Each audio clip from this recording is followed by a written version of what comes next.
আমরা সূচনা এই জন্যই করেছি যে অপশক্তিগুলো মানুষকে ভুল বুঝিয়ে মানুষের অধিকার কেড়ে নিচ্ছে, তাদের বিরুদ্ধে আমাদের লড়াই। এই লড়াইয়ে আমরা মূল প্রতিপক্ষ বিজেপি তৃণমূলকে আমরা মনে করি এই মুহূর্তে। কারণ বিজেপি তৃণমূল যেভাবে কেউ ধর্মের রাজনীতি করে, কেউ বর্ণের রাজনীতি করে, কেউ ভয়ের রাজনীতি করে মানুষের ভোটটা নিচ্ছে, মানুষের যে অধিকার তাদের দিচ্ছে না, তার বিরুদ্ধে আমাদের লড়াই।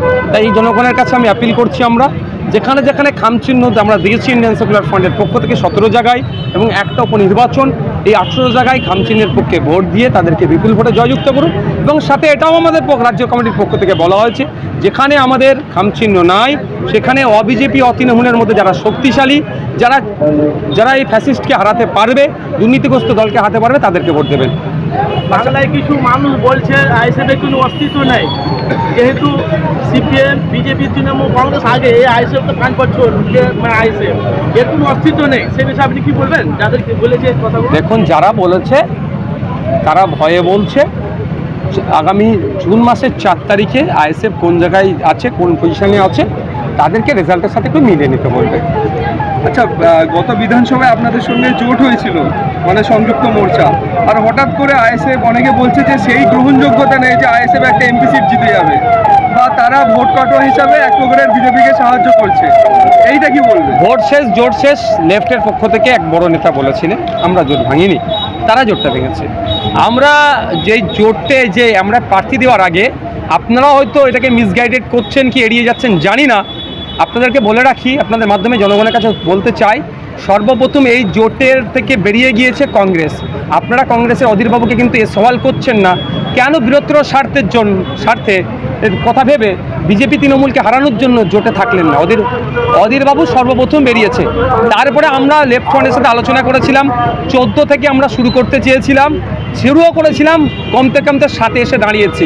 লেফট ফ্রন্ট আমাদের সাথে যে আচরণ করেছে আমাদের সেটা ব্যথিত আমরা দেখেছি, আমাদের আত্মসম্মানে আঘাত লেগেছে, আমাদেরকে দেয়ালে পিঠ ঠেকিয়ে দিয়েছে। ঠিক তৃণমূলের মতো বিজেপি এসে যাবে বলে তৃণমূলকে ভোট দাও, যেভাবে বাংলার ভোটারদেরকে তারা এক প্রকার ওয়ান টাইপ অফ কী বলো ওটাকে ভয় দেখিয়ে প্রেসার পলিটিক্স করা, ঠিক আমাদেরও সিটের জন্য লেফট ফ্রন্ট আমাদেরকে প্রেসার পলিটিক্স করে আমাদের সিট সংখ্যা কমাতে চেয়েছিল, 3-4 দাঁড় করাতে ছিল। ফলে আমরা আমাদের আলাদাভাবেই লড়াই করছি। এই প্রশ্ন তো আপনাদেরকে লেফট ফ্রন্টকে করা দরকার, যে আইএসএফের একটা সিট থাকার পর আইএসএফ আপনাদের সাথে জোটে এগিয়ে যাওয়ার ফলে আপনারা কেন করলেন না? আর ভোট কাটুয়া, দেখুন ব্যাপারটা হচ্ছে এটা বারবার দেখে দেওয়া হয়। অসমের আজমল সাহেবকে ভোট কাটুয়া বলে দেখে দেওয়া হয়, কিন্তু অসমে আজমল সাহেবের লড়াইটা দেখুন, কংগ্রেসের থেকে বেশি লড়াই ওখানে দিচ্ছে। বিভিন্ন রাজ্যে দেখুন, সবসময় যারা পিছড়ে বর্গের পক্ষ থেকে রাজনীতি করতে আসে তাদেরকে দেখে দেওয়ার জন্য কথা বলা হয়। দিনের শেষে মানুষ শেষ কথা বলবে। এই ভোট কাটুয়া বলে যেভাবে অপমান করছে বাংলার মানুষকে বা আইএসএফকে, বাংলার মানুষ দেখতে পাচ্ছে আইএসএফ 2.5-3 বছর ধরে কিভাবে লড়াই দিচ্ছে মাঠে ময়দানে, যেখানে অন্য কোনো রাজনীতি দল গিয়ে তাদের হয়ে কথা বললে না, যেখানে অত্যাচারিত মানুষের হয়ে কথা বলে না, বিধানসভার মধ্যে বলছে না, আইএসএফ সে কথা বলছে, তাদের পাশে দাঁড়াচ্ছে। বাংলার মানুষ জবাব দেবে যারা আমাদেরকে এই ধরনের হীন আক্রমণ করছে। আপনাদের কি সেই গ্রহণযোগ্যতা হয়েছে যে একটা লোকসভা সিট জিতে যাবে?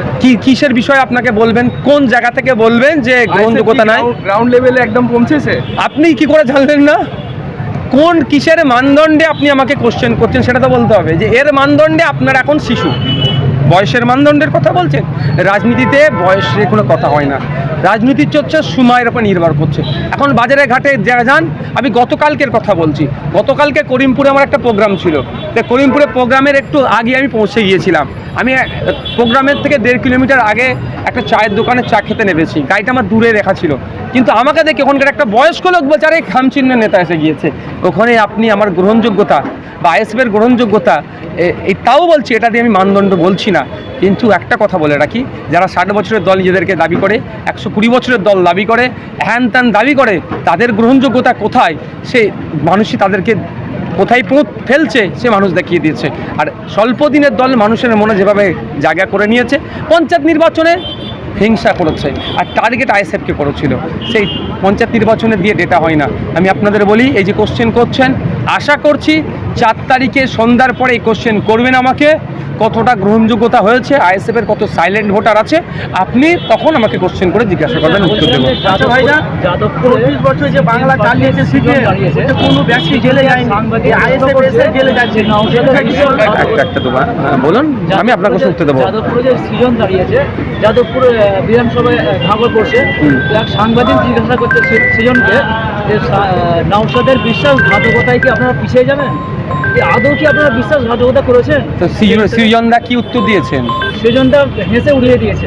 দেখুন এই ব্যাপারটা বিষয়ে কি বলবেন? দেখুন, কারো কাছে টিকি আমাদের বাঁধা নাই।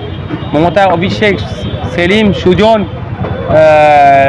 শুভেন্দু, অধীর বাবু যারা আছেন, সবার শেষে বাবু লাগিয়ে দিলাম, তাদের কাছে আমাদের টিকি বাঁধা নাই। তারা যেমনভাবে ঘুরাবে ঘুরবো। ন্যায়কে প্রতিষ্ঠার জন্য রাজনীতির ময়দানে এসেছি, লড়াই করব বলেছি। এই লড়াই করার পথে যারা সাথ দেবে তাদেরকে নিয়ে লড়াই করব, অন্যথায় কেউ যদি মনে করে সাইড চাপবে তাদেরকে এড়িয়ে গিয়ে নিজের মতো লড়াই করব। আপনি কেউ কোশ্চেন করছিলেন? বলতে চাই যে সিপিএম 34 বছর পশ্চিমবাংলা চালিয়েছে, বলছে আমরা সিপিএম আমরা এত 34 বছর রাজত্ব চালিয়েছি, কোনো ব্যক্তি জেলে যায়নি। এই আইএসএফ এসে, তৃণমূল এসে যত দুর্নীতি সব আইএসএফ আর তৃণমূল করছে, বিজেপির কাছে কিন্তু টাকা লুট করে। কে বলেছে? কিছু বলেছে ওরা যারা বোকা বোকা বলেছে, তথ্য দিচ্ছি।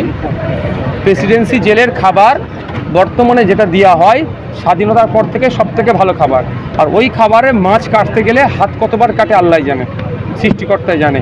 তাহলে বামেদের আমলেও কিন্তু প্রেসিডেন্সি জেলে কত লোক ছিল, আর পশ্চিমবাংলার জেলে 25,000 ছিল, 30,000 ছিল, ডেটাটা তাকে তুলতে বলবেন। বুঝতে পেরেছেন? আমাকে।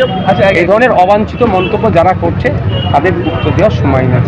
সারি স্যার, প্রথমবার এই লোকসভা নির্বাচনে দাঁড়ালেন, মানে মানুষের মধ্যে কিরকম সাড়া পাচ্ছেন বা কি আপনি দেখছেন? আপনি দেখতেই পেলেন মিটিংগুলোতে মানুষের সারা।